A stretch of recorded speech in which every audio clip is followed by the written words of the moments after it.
Olá, amigos do canal Checknax, é muito bom tê-los conosco aqui. Desta vez, nós vamos falar sobre a maior crise que a Igreja Adventista enfrentou. Essa crise quase acabou com a Igreja Adventista. Ellen White disse que por pouco a Igreja Adventista não foi vendida para o inimigo de Deus.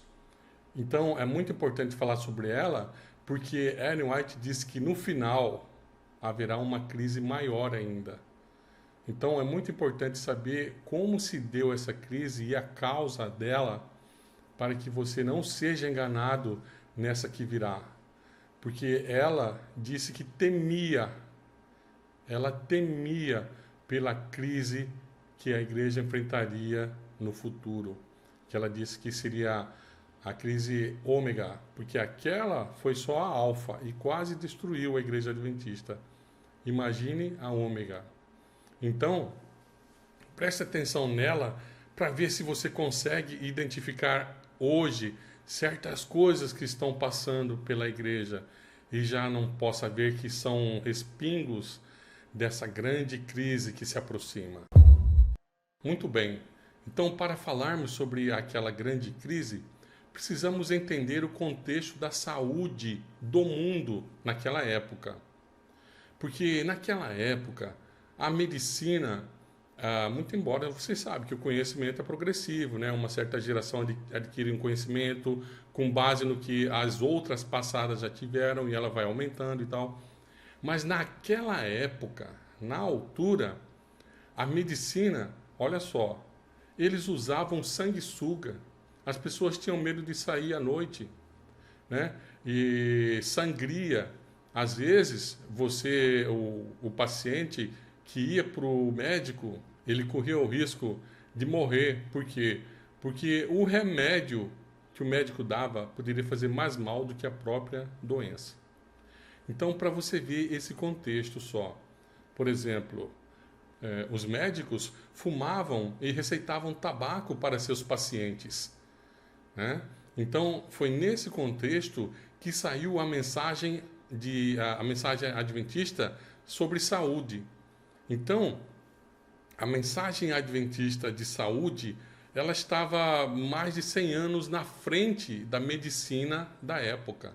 Por isso, ela foi tão importante.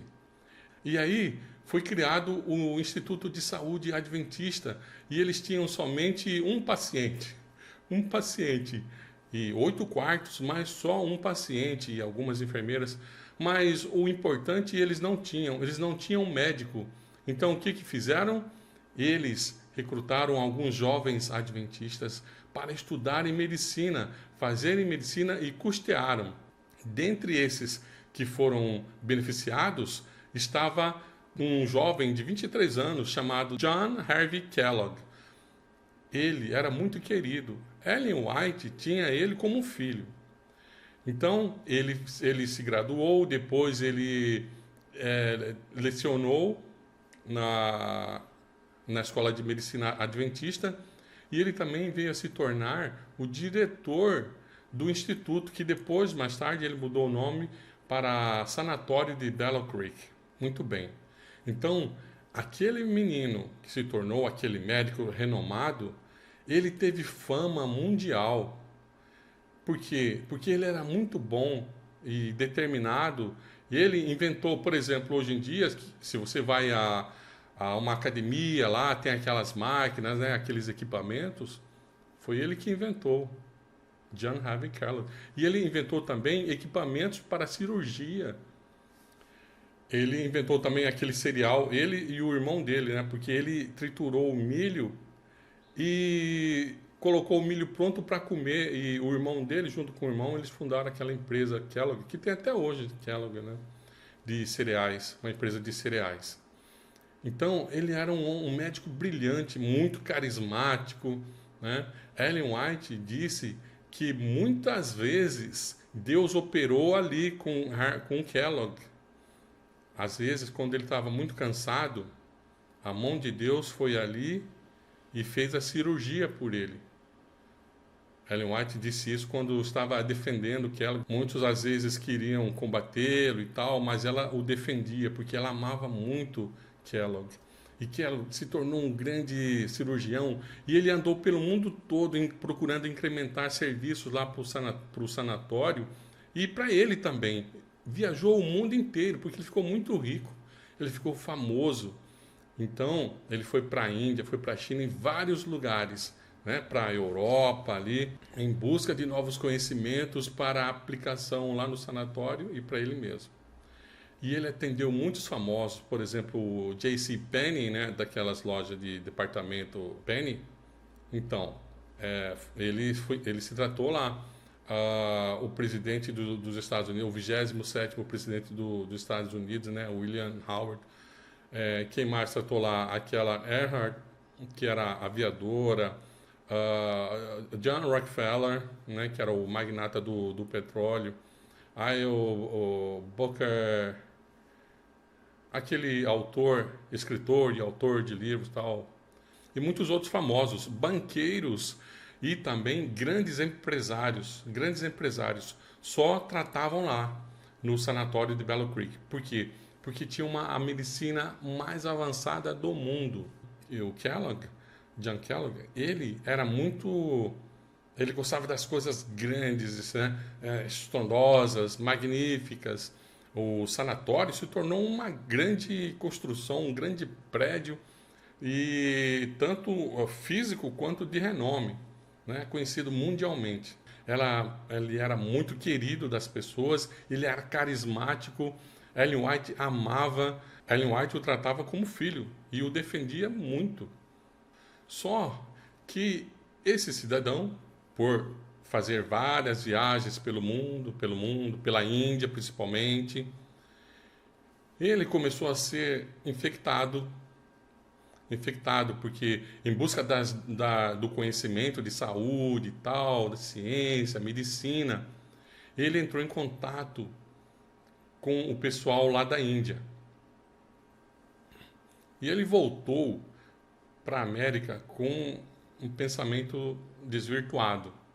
E ele começou a difundir aquele pensamento, que era o quê? O panteísmo. Que Deus está em todos os lugares, que Deus está entre nós, que Deus está em nós, né? Porque tem o panteísmo e o panenteísmo, né? Que o panteísmo diz que Deus está sobre todas as coisas, e o panenteísmo diz que Deus está dentro, dentro, né? Nas coisas. Então ele começou a disseminar isso tudo. E as pessoas que foram influenciadas, primeiramente, foram as pessoas mais próximas a ele, igual lá no céu. Lembra do querubim que começou a infectar com os anjos mais próximos a ele? Então, os médicos, né?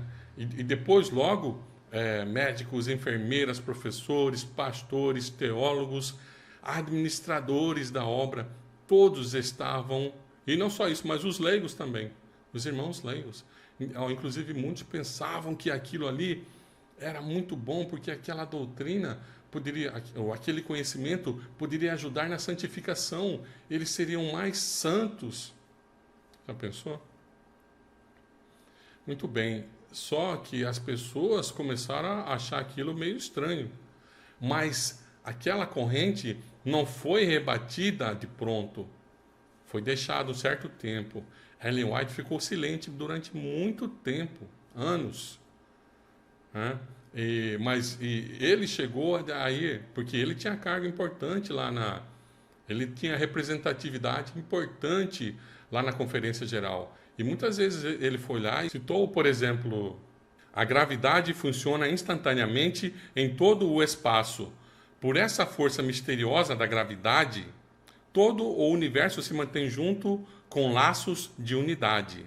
Temos aqui, disse Kellogg, a evidência de uma presença universal, uma presença inteligente, uma presença plenamente sábia e onipotente, uma presença por meio da qual todo átomo do universo se mantém unido com todos os demais átomos. Esta força, que mantém a todas as coisas unidas, que está presente em todas as partes, que dá energia a todo o universo, que atua instantaneamente através do espaço infinito, não é senão o próprio Deus. Olha só. E logo disse isto: Que maravilhoso é pensar que este mesmo Deus está em nós e em todos. Bom, você pode crer que Deus estava com Hitler? Essa ideia que Deus está em tudo e que permeia por tudo e que está em nós, dentro de nós, não é de Deus. Porque a Bíblia própria diz que Deus tem um lugar no céu, Deus tem um trono.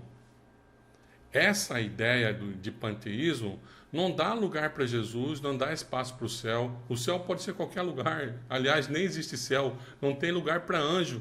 Onde é que os anjos vão ficar? Não é verdade? Só que ele foi disseminando isso aos poucos e para as pessoas influentes. E aí, um certo pastor que veio da Índia, porque ele estava fazendo missão, serviu como missionário lá na Índia, o pastor W.A. Spicer, ele viu que Spicer tinha, eu acho que 13 anos mais novo que ele, mas ele viu que Spicer tinha uma grande influência. Então ele pediu para falar com Spicer, com o pastor Spicer. E o pastor Spicer foi e foi à casa deles, passaram a tarde toda conversando. Mas logo no começo eles já tiveram um embate ali. Porque Spicer viu, porque ele teve na Índia, o Spicer chegou da Índia e ele foi trabalhar na Conferência Geral. E como que ela viu que ele tinha uma grande influência, né? Já queria trazer o Spicer para ele.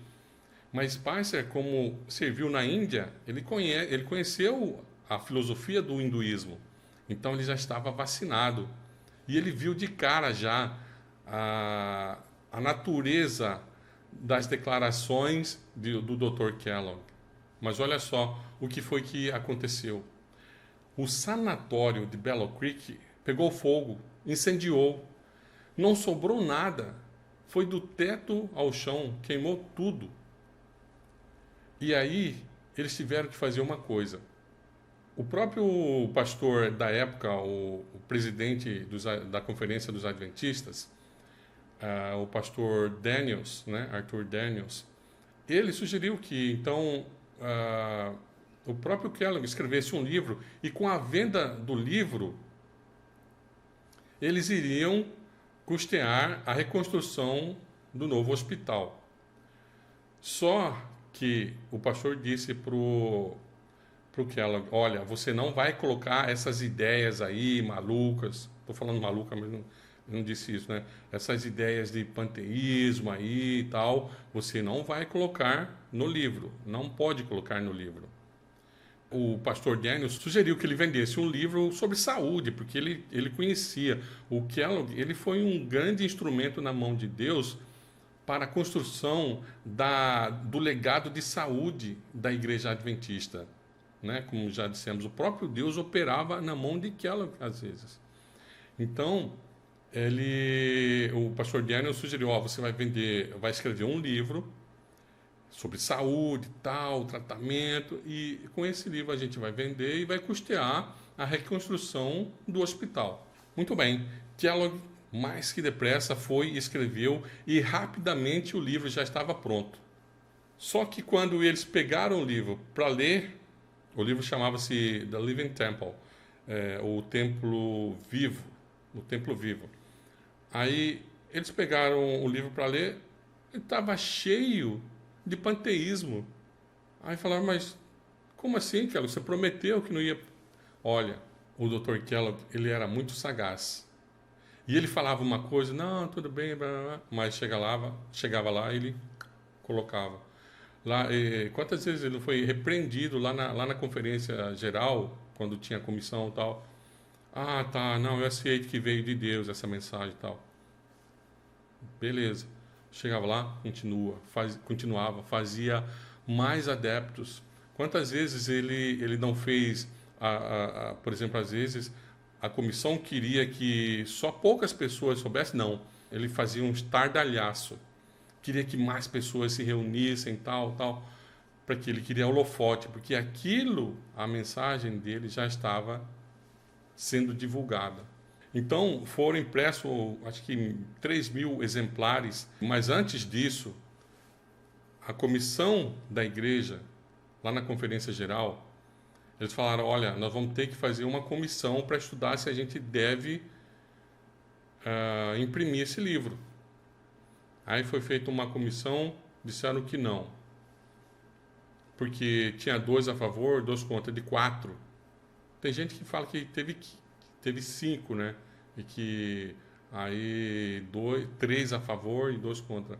Mas o fato é que quando chegou lá na Conferência Geral, quando essa comissão aprovou, né, deu o parecer sobre esse assunto, era favorável, mas a Conferência Geral rejeitou.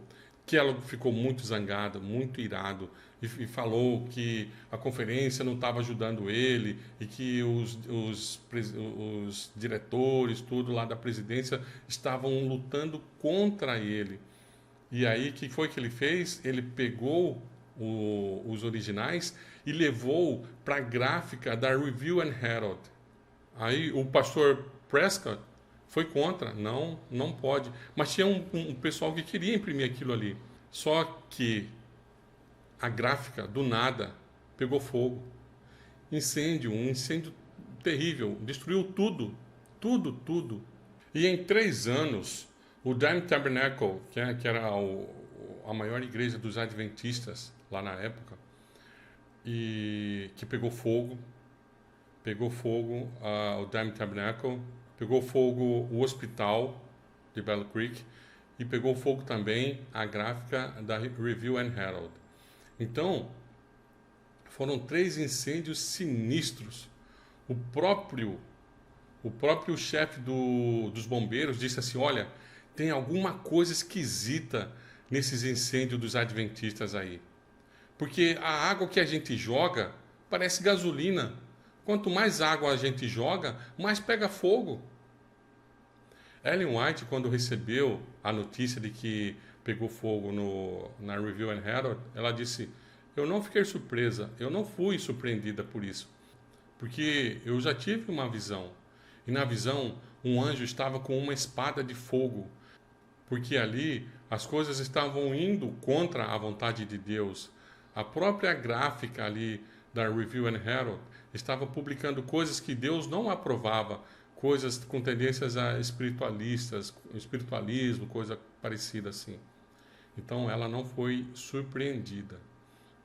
Foi nessa época também que o Dr. Kellogg começou a recrutar para si jovens. Então o que ele fez? Ele fez cursos profissionalizantes. Então o jovem ia ali e ele estudava, aprendia uma profissão e com o trabalho dele ele custeava o seu estudo. E ele mandou essa novidade para várias igrejas adventistas, porque o seu objetivo era recrutar jovens adventistas e formar profissionais já com a mentalidade dele. E aí as pessoas pobres, né, os irmãos pobres, muitos aceitaram. Foi por isso que Ellen White disse assim, pais, não mandei seus filhos para estudarem na nossa escola em Battle Creek. Por quê? Por causa disso. Tá? Porque que ela estava recrutando jovens adventistas para custear, para pagarem com o seu trabalho e aprendizado ali, o seu estudo, mas aí assim ele estaria formando jovens para o seu propósito, jovens para a sua causa.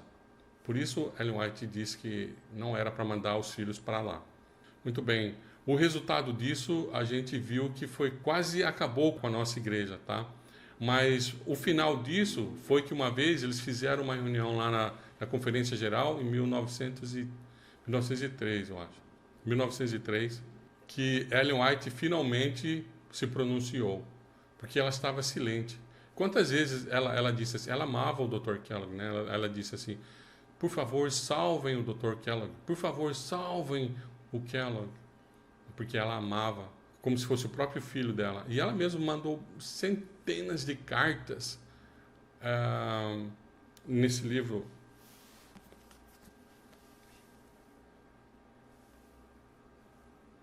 Esse livro aqui, Ellen White, Mulher de Visão, escrito por Arthur White, neto dela, filho do William White. A igreja enfrentou isso assim, com todas as garras, com todas as forças, porque o Kellogg, ele era muito influente, ele era muito carismático, todos queriam ele, e aquilo foi levando e foi levando, as pessoas não faziam frente. Sabe aqueles dois, Wagner e Jones, né, que defenderam a doutrina da justificação pela fé em 1888, né, que Ellen White disse, olha, Deus está nessa mensagem. E, inclusive, Ellen White andou com os dois pregando aquilo ali. Os dois foram recrutados por Kellogg. Kellogg conseguiu fazer a cabeça deles. E, infelizmente, abandonaram a igreja adventista. Então, a igreja precisava se posicionar. O próprio presidente Arthur, ele enfrentou muita coisa. Certa vez eles fizeram um concílio outonal, foi dessa vez em 1903, e foi muito difícil ali. E ele voltou para casa triste, muito triste. E um apoiador do Kellogg voltou com ele. Aí eles conversaram. Ele estava indo lá para a casa onde ele estava hospedado. E eles ficaram lá na frente, ficaram lá muito tempo conversando. Até uma hora que esse doutor, amigo do Kellogg, disse para ele, olha, amanhã você vai estar numa cinza. E outro vai estar na presidência. Você está cometendo o maior erro da sua vida. Você deve apoiar o Kellogg. Aí o pastor Daniels disse assim, olha, eu não acredito nessa profecia tua, não. Eu amanhã posso até estar no pó, na cinza. Mas eu vou para o pó com a consciência limpa. E prefiro estar lá do que com príncipes, mas fazendo a coisa errada. E ele estava muito triste, e ele entrou na casa. Só que ele entrou na casa e as pessoas lá estavam alegres, contentes. Ele não entendeu. Uau, eu passo o pior dia da minha vida, muito difícil lá, e vocês aqui todos alegres, contentes. O que foi? O que é isso? Por quê? Aí eles chegaram e falaram assim, pastor, chegou 2 mensagens de Ellen White para você. E olha que aquele tempo, carta, não é igual hoje, né? De uma cidade para outra, assim, vai rapidinho, no mesmo dia e tal. Ellen White morava lá na Califórnia, na altura, né? E eles estavam lá no norte. E a carta chegou. E eles ficaram contentes. E aí eles falaram para ele, olha, chegou 2 cartas, 2 testemunhos de Ellen White sobre o assunto. E então ele recobrou os ânimos e tal. E depois, quando ele foi a outra reunião lá do concílio, porque tinha vários dias, né? E aí ele apresentou os 2 testemunhos, realmente condenando aquilo, dizendo que aquilo não era de Deus, aquilo era do inimigo que estava tentando comprar o adventismo. E por pouco o adventismo não foi vendido para o inimigo. E quando ele terminou de ler os testemunhos, todos disseram amém, amém, irmão e tal. E ali foi resolvido, foi encarado o problema e tal, resolvido. Muitos saíram, olha, pastores, professores, médicos, teólogos, administradores, leigos, muitos saíram da obra, saíram da igreja para nunca mais voltar. Então, ali foi resolvido o problema. Mas aí, Ellen White falou para ele, para o pastor Daniels, por que ela demorou e o que ela viu. Por que ela mandou só naquele dia. Então, ela falou que viu um navio que estava numa cerração, muita neblina muito baixa, seguia o curso, mas aí o vigia gritou, iceberg, à vista. Mas um homem disse, não, enfrentai-o. enfrentai-o. O timoneiro, então, mudou o curso diretamente contra o iceberg, o bloco de gelo, e o maquinista colocou todo o vapor na máquina, no motor, e foram com tudo para cima do bloco de gelo, do iceberg. O navio sofreu avarias. O bloco de gelo foi destruído. O navio sofreu avarias, mas nada que não pudesse ser consertado. Foi reparado e tudo continuou tranquilo. Mas ninguém perdeu a vida. E aí foi dito para ela que o navio era a Igreja Adventista. O bloco de gelo era o problema que estava diante da Igreja Adventista e que eles tinham que enfrentar o problema com determinação. E assim eles conseguiram vencer aquela que foi a grande crise que a igreja enfrentou. E naqueles tempos teve outras crises também, como o pastor Ballinger. Depois nós vamos até fazer um vídeo sobre como foi a crise do pastor Ballinger. E teve mais coisas também. Mas essa do panteísmo foi a pior. Ela quase acabou com a igreja. E o panteísmo, a própria Ellen White disse que antes ela nem sabia qual o nome que dava para aquelas heresias ali. E dentre uma dessas heresias, ela chamou de amor livre. Ela disse isso lá em 1903. E em 1960, o que é que nós vimos?